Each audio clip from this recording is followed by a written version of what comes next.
Hello and welcome. This is the Lenovo ThinkCentre m920q.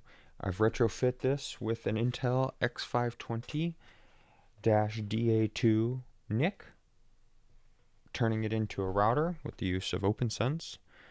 Today we'll be giving you a little bit of a rundown with it, or over this project. This project's more or less a proof of concept, more the fact that I can do it than I should do it. I haven't done too much testing with it. I more just got it working, and in my excitement, I was like, all right, I got to show people this. Actually, before we open this, if you do want to copy this, what you're going to want to look for is this red stripe. As you can see, it's only half of the full thickness of the device. And then this USB-C port right here. These are two visual indicators that this is a M920Q. Another option is, if you can look at the tag, I bought this device on eBay, so sometimes the pictures aren't the greatest, but if you can find the tag, there's the model number located right on the back of the device.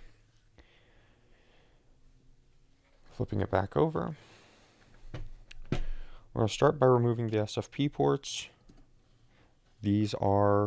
This is a 10 gig router.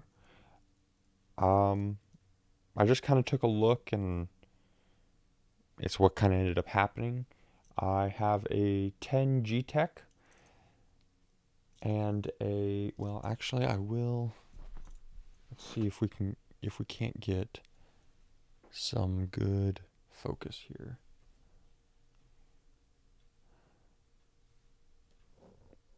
Oh, too far. There we go. This is a 10 G-Tech ASF 10G2T.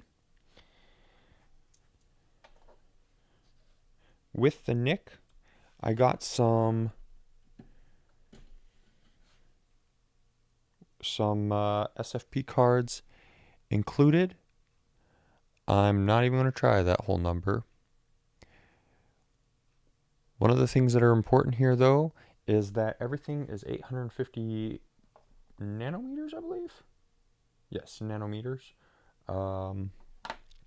And this is all in multi-mode. We're not using single mode. Opening this bad boy up.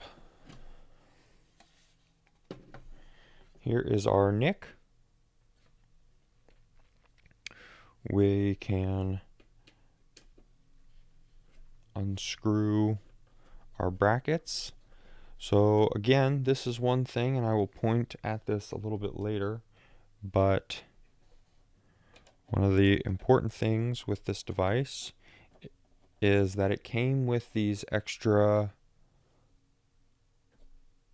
screws.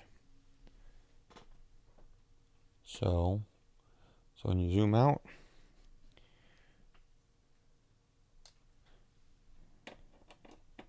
yeah, all these screws that I'm unscrewing, these are not necessarily guaranteed to come.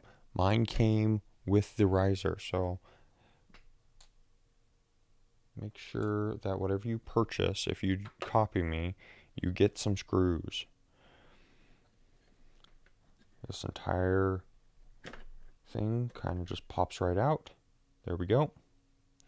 We'll set this on, we'll disconnect the riser and set this on to the side. Here we go. When you first get your device, you're going to have a ribbon cable sitting right here with an SSD in this area. Obviously, that will all need to be removed, as a NIC needs to take its place. And here's the magic sauce for that, a PCIe 8X port. Of course, we still need storage, so if we turn the device over, just sliding off that back panel, we can see our 2 sticks of RAM, and topically speaking, our NVMe drive. I just threw a terabyte in this one. This is way overkill, but I needed something convenient and fast, and that is what I had.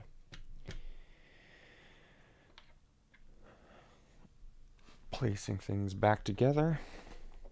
This is for this device, you just plug in your PCIe. And for this bracket, this angled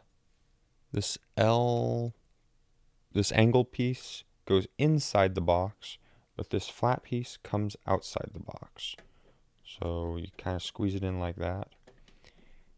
And then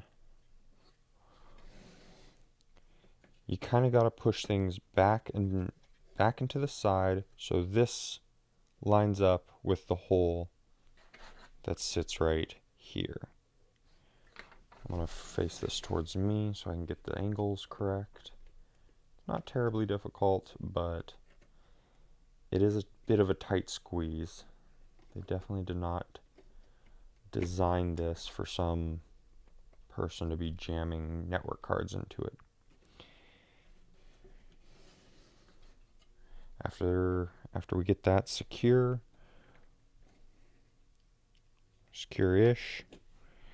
we can thread this. I'm just going to kind of thread them in there for now, not tighten anything.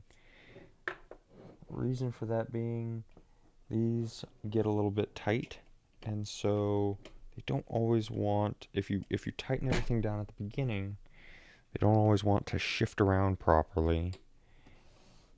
And so you'll end up with one that just doesn't want to get threaded in. It'll be shifted out of place. Alright, last screw, so we can just tighten all this down, tighten our other three screws down, and there you go. About as simple as that. We have our NIC installed. Now, as you can see, there's not a ton of airflow in here. We'll actually address this a little bit later on, but that is a bit of a concern. Regardless, flipping the device back upside down, we can, if you don't know how to install an NVMe drive, this might not be the video for you. While in a future time I may do videos on how to do this, this is not the time, so I will not be showing that.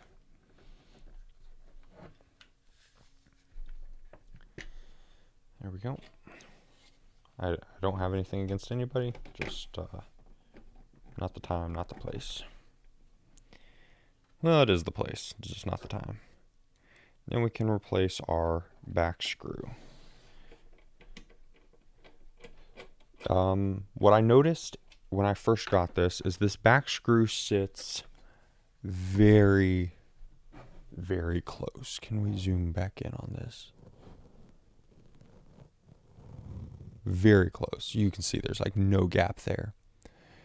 I actually, as I was twisting and untwisting this, I basically ground the device down until, like, I just kept twisting it in there until it worked, and it worked. So, for better or worse, that's how it sits. Then we can place our SFP ports in here. It doesn't really matter the order, not as far as I know, at least.